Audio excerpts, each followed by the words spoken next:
You know, there's a Jim Rohn quote that's been bouncing around my mind for years now, which is that you become the average of the 5 people you spend the most time with. As such, there's 2 circles of friends I never want to meet in my life. The first is rapper Tekashi 6ix9ine's orgy of clowns he must fuck with to get his look. Surely that insane clown posse would even scare insane clown posse. And the second group is Scott Morrison's friends. For example, this guy here, Tim Stewart. If he and Ghetto Pennywise here were in the same Stephen King novel, it'd be Tim dragging rapper 6ix9ine into the drain. He's a man that would make a bag of nuts say to each other, wow, that guy's a nutbag. He's so nutty that even if he heard that joke, he'd say, which nuts are talking shit about me? That's the level of nuts we're talking about. Peak pecan levels. And I know, it's very ironic for me, who just made a video a couple of weeks back saying that you should keep someone's condition and their ideas separate.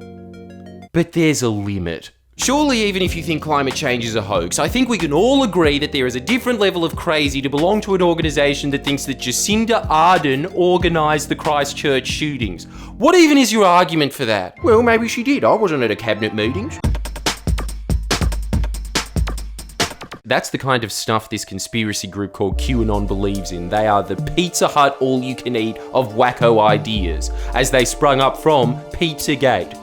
Don't know anything about Pizzagate? QAnon was mostly spread through 8chan, and Scott Morrison's good family friend Tim Stewart is up to his f***ed nose in QAnon. His Twitter handle, BurnSpy34, is the biggest proprietor of QAnon in the country. And anyone who watches this channel frequently would know that even though a third of my audience are stoners, guys, I love you to bits, I do not condone your habit in any way, shape or form. Having said that, you're gonna want to roll up a fat one for this, guys. QAnon believes John F. Kennedy is going to announce being Donald Trump's running mate on the 4th of July. Missed that date. Might have something to do with the fact that he's been dead for 20 years. I personally have noticed a pattern that when my relatives pass away, they tend to miss an awful lot of Christmases after that. QAnon believes that Angela Merkel is Hitler's granddaughter. Well, they're both German. Who else is it going to be? Sergeant Schultz? They don't have the same nose. But Hitler was born in Austria, man. So, changed his citizenship to Germany. It's like saying Russell Crowe is from New Zealand. Yeah, technically, but he is Australian. I do love that Austria-Germany's Russell Crowe dispute is, no, Hitler was born here. Scott Morrison's friend Timmy Boy here seems to personally believe that Alexander Downer and Julie Bishop were running a pedophile ring through Parliament, which, first off, how dare you, sir, imply that the good woman Julie Bishop, who denied access to workers' compensation for people dying of asbestos, give her some space to breathe, that she so effectively denied those victims. She is a sweet, pure as snow. He thinks he cured himself of cancer, and you can apparently find out how by inboxing him. So cancer researchers, what are you waiting for? Ask Tim. Oh, and just for a little bonus fun fact about QAnon, they're on the FBI domestic terrorist watch list. Let that sink in.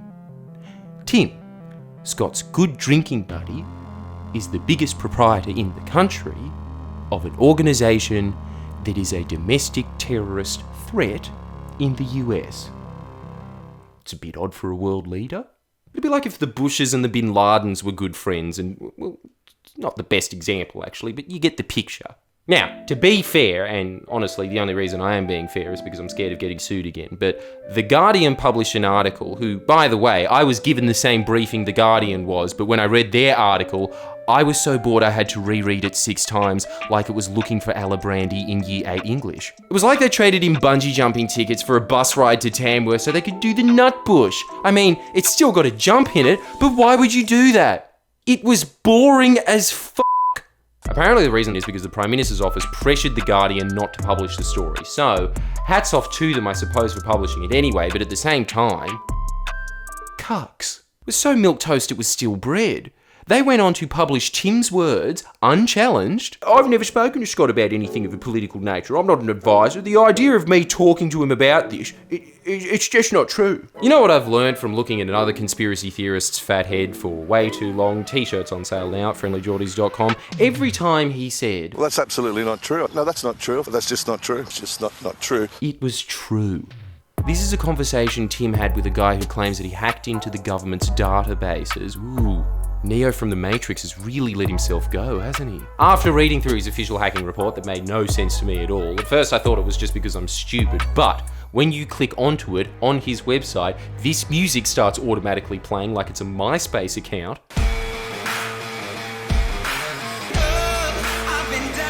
And this is the most important part of the video. If you don't remember anything else, etch this into your mind. On his website, right next to his Intel page, where he drops the hard truths about cosmic security. Didn't look into that. If I'm too small-minded to not understand hacking, I'm surely not going to understand the intricacies of protecting the universe. But if you want a track to highlight the unimaginable importance of defending existence itself, clearly the first band that comes to mind is Nickelback. Right next to that warehouse of red pills, which is just a distraction, go click on his lyric page, because right there, he concisely summarizes his entire worldview in a rap video that he wrote and produced. Enjoy. It's all just fake news. Murdoch and his band of Jews and check it blue. They moat duality through and through. The Hermetic book is true. It holds the Kabbalistic clue. Now at this point, I bet you're not expecting me to say this.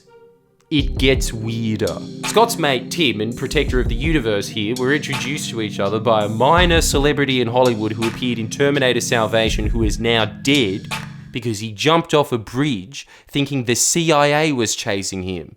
This is all of them together having coffee. La la la la la la la. You are the average of the 5 people you hang out with most. Here's a conversation between Tim and walking truth bomb Elijah Priest that is available to read on his website. I've asked for 4 things with Scott. Yours was one of them.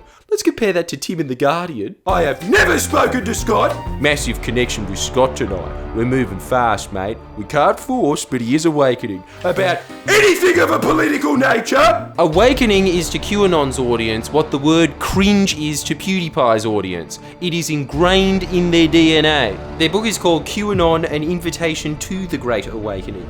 An anonymous source told us that Tim was apparently bragging well in advance that the Prime Minister's apology to victims of child abuse was going to use the phrase ritual abuse.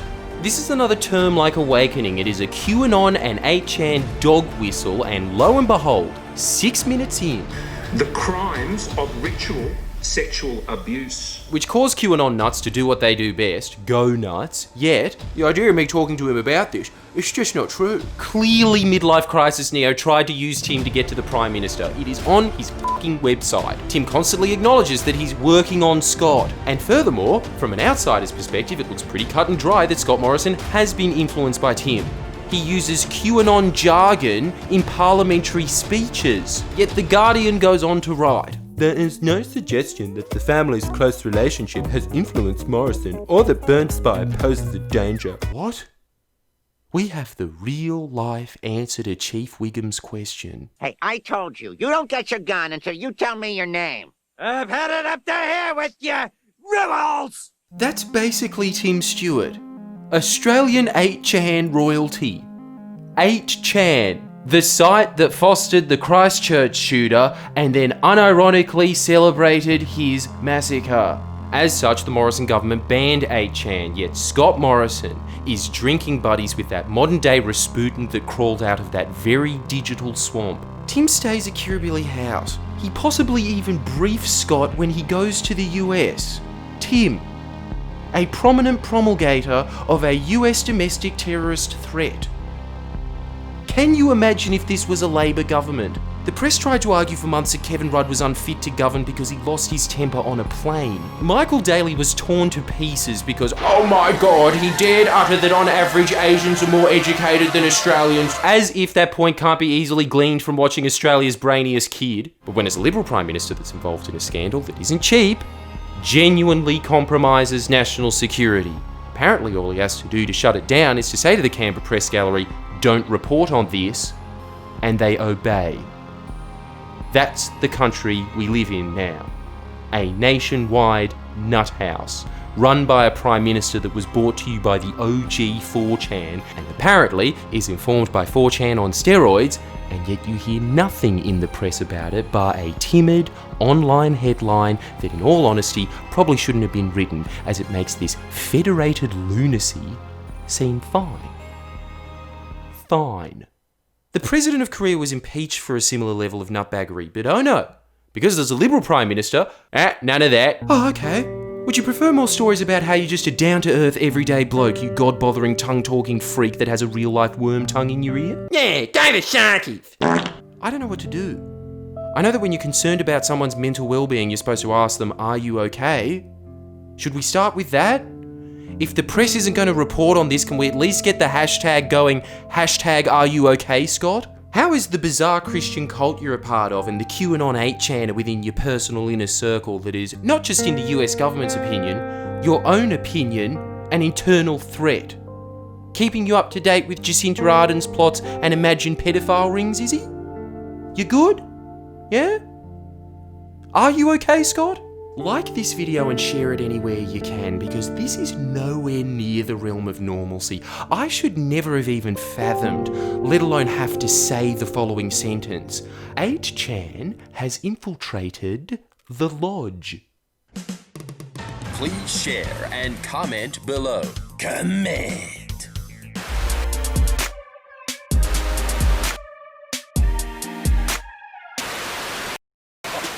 Yeah, they call me the government slayer. Same government who whorelayed and didn't pay her. Raped and played, cursed, stowed, and hodies made as feminists rained on chivalry's parade.